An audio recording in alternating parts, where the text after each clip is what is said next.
fellow denizens of Com 430. Chris Dowling here doing my interview presentation. For those in Group 6, hey, how's it going, guys, if you're seeing this? Anyways, so for my interview, I chose to do the CEO of my company. His name is Paul Stannard. He's basically built the company from the ground up. He wrote the first iteration of the software as a software company back in '94, and he's been revising it ever since. So basically, he took the company from the ground floor all the way up, started everything on his own. So I've been working there for about 5 years now. The name of the place is Smart Draw. His name is Paul Stannard, if I already say that. And what follows will just be a quick overview of what makes him a great leader and what prevents turnover at this company. I mean, people don't really ever go anywhere. We have the average tenure is 5-10 years people have been employed there. So it's something's going right there. So anyways, to begin, I'll start with his use of power, like why, or from my interview, why I think people follow him and what makes him worth following. First and foremost would be obviously reward power. I mean, him being a CEO, he does have the power over who gets a raise, who gets a new title, who doesn't, who might get promoted, who might get terminated. So there is that comes with it. Obviously, you want to make sure that you perform well, that you know what your job duties are, that you don't make the same mistake more than once. And as long as you do well and show that you're looking to be what's best for the company, and you're always looking out to, I guess, make your role better. You're always looking for ways to improve on the processes and whatnot. So he does use that to make sure people obviously stay in line and whatnot. But beyond that, there's also referential and expert power. I'd say it's like a 50-50 split between the two, referential and expert. As I mentioned, he did start his software company from the ground up. He wrote the very first iteration of the software back in '94. He started online marketing back when the internet was, you got those AOL CDs in the mail for your internet. You were dialing up. One caveat I do on a cat, as you can see behind me, so he might make an appearance right there. But anyways, so he basically pioneered online marketing before it was even a thing. Which is really familiar with Google search marketing and whatnot, which is the position I hold now. So I take a lot of what I learned in my position from him and how I accomplish my tasks and whatnot. And then, yeah.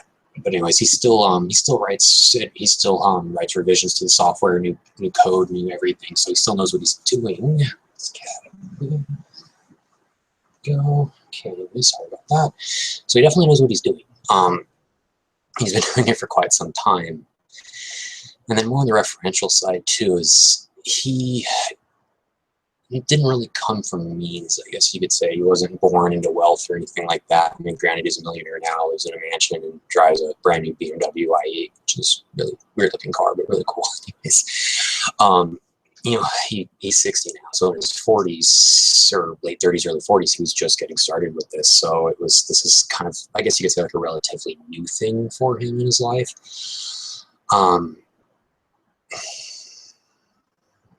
So it's something he's been, sorry.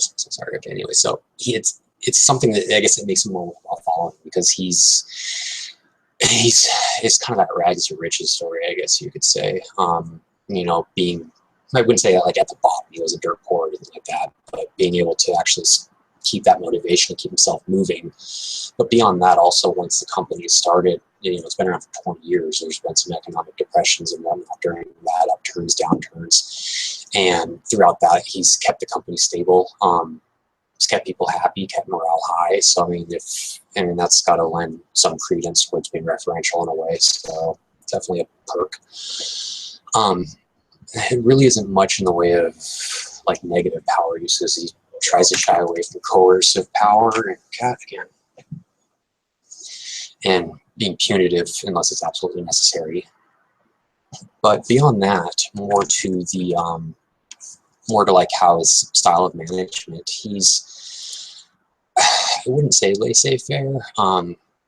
It kind of hinges, or it's kind of borderline between the two, or that democratic, because it's, with the team that I'm on, the marketing team, he likes to lay out goals, like visions more or less, where he wants to go and where he wants the company to go, but also the little pieces that would need to be the steps along the way to accomplishing each goal, so that it's pretty easy to see that the vision is tangible, it's manageable, it's accomplishable, it's measurable.